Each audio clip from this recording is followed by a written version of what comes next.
Hello everyone, welcome again to MK's Biovision. Today we will study chromosome bending techniques. There are various techniques through which we stain metaphase chromosome.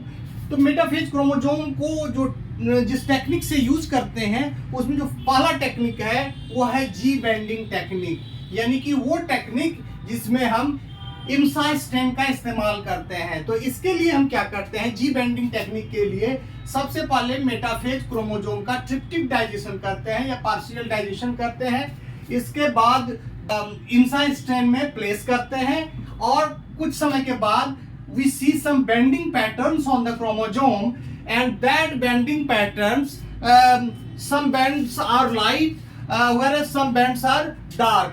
Dark bends show heterochromatic region, the region in which the density of gene is very low. ये generally 80 rich region होते हैं और ये dark copper color का bend show करता है। दूसरा ये है लाइट बेंड। लाइट बेंड जो होते हैं वो दो डार्क बेंड के बीच में पाए जाते हैं और ये जनरली पेल येलो होते हैं और ये जीसी रिच रीजन होते हैं। इसमें जो जीन की एक्टिविटी होती है वो हाई होती है, यानी कि ये यूक्रोमेटिक रीजन होते हैं। अब ये बात है कि जिम्सा स्ट्रेन है क्या। इम्सा ये कई तरह के स्ट्रेन से मिलकर बनता है। Methylene blue, methylene violet, methylene azure plus eosin, इन चीजों की मिलाकर ये डाई बनाया जाता है।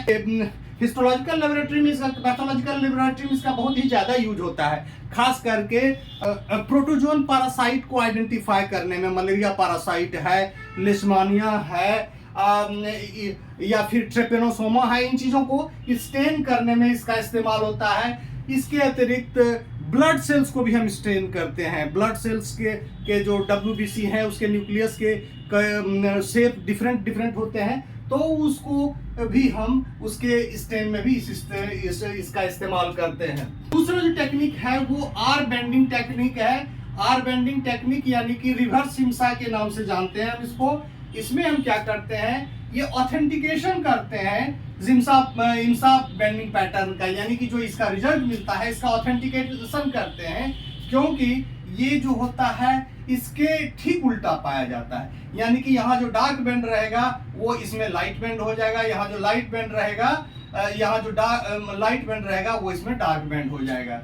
अब ये देखिए इसमें जो डार्क बेंड रीजन है, जैसे इसमें 80 रिच रीजन लाइट बेंड है और ये यूक्रोमेटिन को शो करता है, जबकि जीसी रिच रीजन जो है ये डार्क बेंड है, यानी कि हेट्रोक्रोमेटिन रीजन को शो करता है।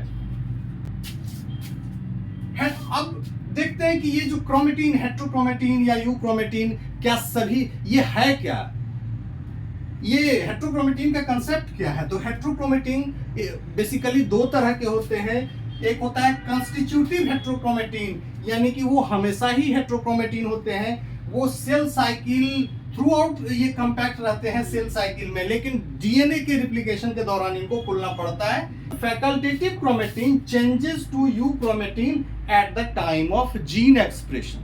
और तो जहां जीन एक्सप्रेशन होना होता है वो उसमें क्रोमेटिन रीमॉडलिंग के थ्रू ये खुलता है और वहां फिर आरएनए का सिंथेसिस शुरू होता है। जी बेंडिंग को सबसे पहले समर एट अल ने 1971 में इस टेक्निक को दिया था, क्रोमोसोम बेंडिंग के इस टेक्निक को।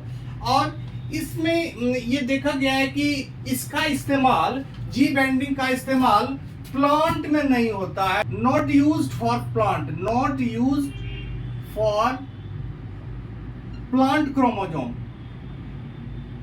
Plant chromosome.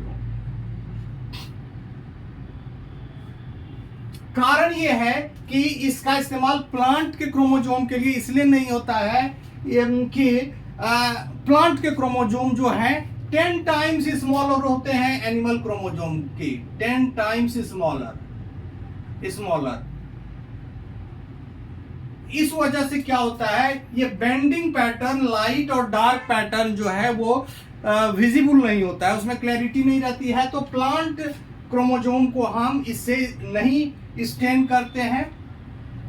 इससे मोस्टली एनिमल सेल्स का स्टेनिंग होता है। कारण ये है कि प्लांट सेल के जो क्रोमोजोम होते हैं वो 10 टाइम्स स्मॉलर होते हैं in comparison to animal cells. तो जब 10 टाइम्स स्मॉलर होते हैं तो ये जो डार्क और लाइट बैंड होते हैं ये काफी नजदीक नजदीक पाए जाते हैं और इसमें कोई डिफरेंस ही पता नहीं चलता है, लगते हैं सारे के सारे क्रोमोजोम स्टेन हो जाते हैं। इसीलिए वी